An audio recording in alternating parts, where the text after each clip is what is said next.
ರಾಜ್ಯದಲ್ಲಿ ರಸಗೊಬ್ಬರದ ಅಭಾವದಿಂದಾಗಿ ರೈತರು ಬೀದಿಗಿಳಿದು ಪ್ರೊಟೆಸ್ಟ್ ಮಾಡ್ತಾ ಇದ್ದಾರೆ. ನಿನ್ನೆ ಮಣ್ಣು ತಿಂದಂತ ಕೆಲ ರೈತರುಗಳನ್ನ ನೋಡಿದ್ವಿ. ಸರ್ಕಾರದ ವಿರುದ್ಧವಾಗಿ ಆಕ್ರೋಶ. ಸರ್ಕಾರ ಏನ್ ಮಾಡ್ತಾ ಇದೆ? ರಾಜ್ಯ ಸರ್ಕಾರ ಕೇಂದ್ರದ ಕಡೆ ಹೇಳ್ತಾ ಇದೆ, ಕೇಂದ್ರ ಸರ್ಕಾರ ರಾಜ್ಯದ ಕಡೆ ಬೊಟ್ಟು ತೋರಿಸ್ತಾ ಇದೆ. ಇದೀಗ ಈ ವಿಚಾರವಾಗಿನೂ ಕೂಡ ರಾಜಕೀಯ ಕೆಸರೆರ ಚಾಟ ನಡೀತಾ ಇದ್ದು, ಹೊನ್ನಾಳಿ ಪಟ್ಟಣದಲ್ಲಿ ಟೈರ್ಗಳಿಗೆ ಬೆಂಕಿ ಹಚ್ಚಿ ಇವತ್ತು ಮಾಜಿ ಸಚಿವ ಎಂಪಿ ರೇಣುಕಾಚಾರ್ಯ ನೇತೃತ್ವದಲ್ಲಿ ಧರಣಿಯನ್ನ ನಡೆಸಲಾಗ್ತಾ ಇದೆ. ಯೂರಿಯಾ ಗೊಬ್ಬರದ ಅಭಾವಕ್ಕೆ ಕೇಂದ್ರದತ್ತ ಬೊಟ್ಟು ಮಾಡ್ತಾ ಇದ್ದಾರೆ. ಸಕಾಲಕ್ಕೆ ಮನವಿ ಮಾಡಿ ಯೂರಿಯಾ ಇವ್ರು ತರಿಸ್ಕೊಂಡಿಲ್ಲ ಅಂತ ರಾಜ್ಯ ಸರ್ಕಾರದ ವಿರುದ್ಧ ಬಿಜೆಪಿ ಕಾರ್ಯಕರ್ತರು ಕಿಡಿಕಾರ್ತಾ ಇದ್ದಾರೆ.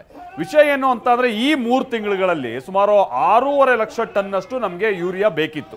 ರಾಜ್ಯಕ್ಕೆ 11.5 ಲಕ್ಷ ಟನ್ನಷ್ಟು ಅಲರ್ಟ್ ಆಗಿದೆ. ಬಟ್ ಈ 2 ತಿಂಗಳಲ್ಲಿ ನಮಗೆ 6.5 ಲಕ್ಷ ಟನ್ನಷ್ಟು ಯೂರಿಯಾ ಬೇಕಿತ್ತು.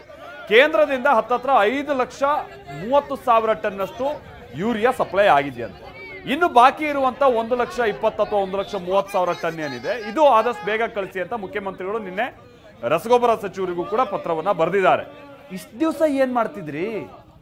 ಗೊತ್ತಿತ್ತು ತಾನೇ, ಮಳೆಗಾಲದ ಸಂದರ್ಭ ಇದು. ಬಿತ್ತನೆ ಬೀಜ, ರಸಗೊಬ್ಬರ ಇದೆಲ್ಲ ಸರಿಯಾಗಿ ಇಟ್ಕೊಬೇಕು ವ್ಯವಸ್ಥಿತವಾಗಿ. ಇದನ್ನ ಯಾಕೆ ನೀವು ಮಾಡಲಿಲ್ಲ ಅನ್ನುವಂಥದ್ದು ಈಗಿರುವಂತ ಪ್ರಶ್ನೆ.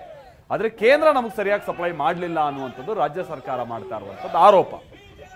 ಇದೇ ವಿಚಾರವಾಗಿ ಈಗ ರಾಜ್ಯ ಸರ್ಕಾರ ಕೇಂದ್ರದ ಕಡೆಗೆ, ರಾಜ್ಯದ ಬಿಜೆಪಿ ನಾಯಕರುಗಳು ರಾಜ್ಯದ ಕಡೆಗೆ ಈಗ ಟೀಕೆ ಮಾಡ್ತಾ ಇದ್ದಾರೆ.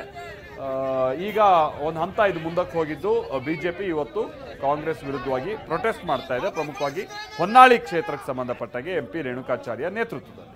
ಸಮಾಧಾನ ಇಲಾಖೆಯ ವರದಿ ಇದ್ರೂ ಕೂಡ ಸಿದ್ದರಾಮಯ್ಯ ಹೊಣೆ ಆಗ್ತಾರೆ ಅಂತ ಹೇಳಲಿಕ್ಕೆ ಇಷ್ಟಪಡ್ತೇನೆ.